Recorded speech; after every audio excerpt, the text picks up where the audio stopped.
আসসালামু আলাইকুম, আমার চ্যানেল কুকিং বেইমিতে আপনাদের সবাইকে স্বাগতম। মাত্র 2 কাপ দুধ দিয়ে আজ ভীষণ মজার একটি ডেজার্ট তৈরি করে দেখাবো। এই ডেজার্টটা যখন বাসায় তৈরি করে কাউকে খাওয়াবেন, সে নিশ্চয়ই আপনার প্রশংসা করবে। আর ডেজার্টটা তৈরি করতেও খুব বেশি সময় লাগে না।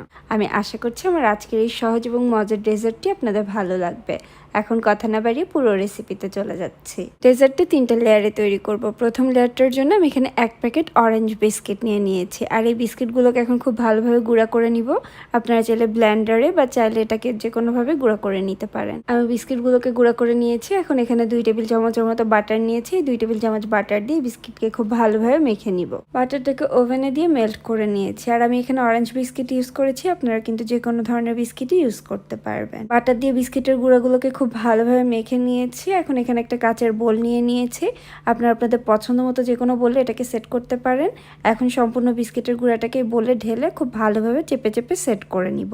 চামচের সাহায্যে এটাকে খুব ভালোভাবে চেপে সেট করে নিয়েছি। এখন এটাকে নর্মাল ফ্রিজে কিছুক্ষণের জন্য রেখে দিচ্ছি, তাহলে এটা পুরোপুরি সেট হয়ে যাবে।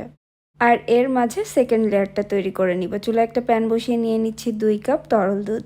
দুধটা আমি আগে থেকেই জাল করে রেখেছিলাম, এখন রুম টেম্পারেচারে আছে।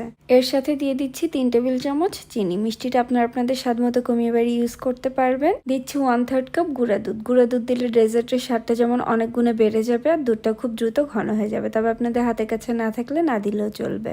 এখন এই সব কিছুকে একসাথে খুব ভালোভাবে নেড়ে মিশিয়ে নিচ্ছে আর দুধে বলক আসা পর্যন্ত অপেক্ষা করছি। দুধের এই পুডিংটা সেট করবো আজ আগার আগার পাউডার দিয়ে, সেজন্য এখানে আমি নিয়েছি 1/4 কাপ তরল দুধ।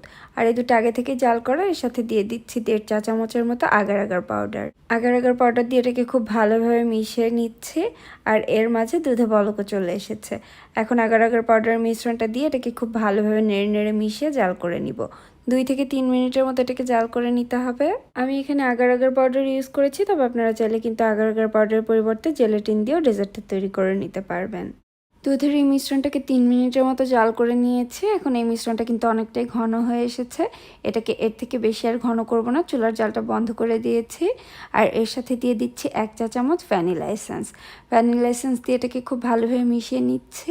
এতে খুব সুন্দর একটা ফ্লেভার আসবে। ভ্যানিলা এসেন্স দিয়ে মিশিয়ে নেওয়ার পরে যে পাত্রে আমি বিস্কিটের গুঁড়োটা সেট করে রেখেছিলাম, সেটাকে ফ্রিজ থেকে বের করে নিয়ে এসেছি। আর দুধের এই মিশ্রণটা উপরে ঢেলে নিচ্ছি। সম্পূর্ণ মিশ্রণটাকে ঢেলে নেওয়ার পর এখন এটাকে আবারও কিছুটা সেট হওয়ার জন্য একটা সাইডে রেখে দিচ্ছি। আর এর মাঝে আমি থার্ড লেয়ারটা তৈরি করে নিব। সেজন্য এখানে আবারও একটা বাটিতে 1/4 কাপ তরল দুধ নিয়েছি।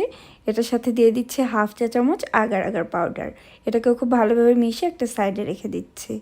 এখন চুলায় আবার একটা প্যান বসিয়ে নিয়েছি, আর এখানে নিয়েছি 1/4 কাপ চিনি। এখন এই চিনির ক্যারামেল তৈরি করে নিব। চুলার আঁচটাকে মিডিয়াম লোতে রেখে এই চিনিটা পুরোপুরি গলে ক্যারামেল হওয়া পর্যন্ত অপেক্ষা করছি। আমি প্যানটা ঘুরিয়ে ক্যারামেলটা তৈরি করে নিচ্ছি। খুব সুন্দর একটা কালার চলে এসেছে ক্যারামেলে। এখন এর সাথে দিয়ে দিব 1 কাপ তরল দুধ। তবে দুধটা আমি একবারে দিচ্ছি না, অল্প অল্প করে দিয়ে ক্যারামেলের সাথে মিশিয়ে নিতে হবে।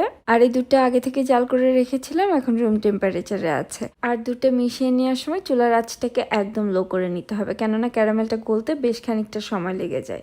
আর চুলার আঁচটাকে বাড়িয়ে কাজটা করতে গেলে এই দুধটা কিন্তু খুব দ্রুত ঘন হয়ে জমাট বেঁধে যাবে। আমি চুলার আঁচটাকে একদম লোতে রেখে ক্যারামেলটা দুধের সাথে খুব ভালোভাবে মিশিয়ে নিয়েছি। তারপরে যে আগার আগার পাউডার মিশ্রণটা তৈরি করে রেখেছিলাম, সেটাকে এখন এই ক্যারামেলের সাথে দিয়ে দিচ্ছি।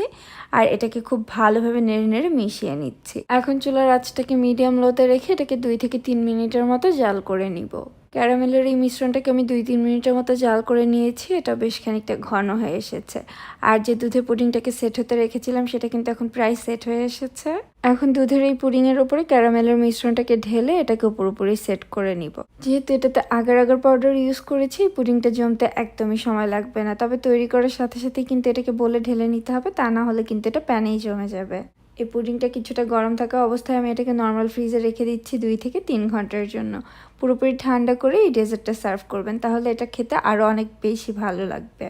3 ঘন্টা পরে আমি ডেজার্টটাকে ফ্রিজ থেকে বের করে নিয়ে এসেছি। এটা এখন পুরোপুরি সেট হয়ে গিয়েছে। এখন এটাকে গার্নিশ করার জন্য আমি 4 সাইডে কিছুটা চকলেট দিয়ে দিচ্ছি। আর চকলেটটাকে আমি গ্রেটার দিয়ে গ্রেট করে নিয়েছি। এটা টোটালি অপশনাল, আপনারা দিতে না চাইলে না দিলেও চলবে। এখন এই ডেজার্টটাকে আমি কেটে সার্ভ করব। ঠান্ডা ডেজার্টটা খেতে যে কত বেশি মজার হয়, বাসায় একবার তৈরি করলে আপনারা বুঝতে পারবেন। আর আপনারা কিন্তু এই ডেজার্টটা তৈরি করে যে কোনো অকেশনেও সার্ভ করতে পারবেন।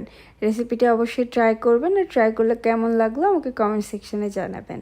আজকের মতো এখানেই বিদায় নিচ্ছি, আবার নতুন কোনো রেসিপি নিয়ে চলে আসবো। সে পর্যন্ত সবাই অনেক বেশি ভালো থাকবেন আর আমাদের জন্য দোয়া করবেন। আল্লাহ হাফেজ।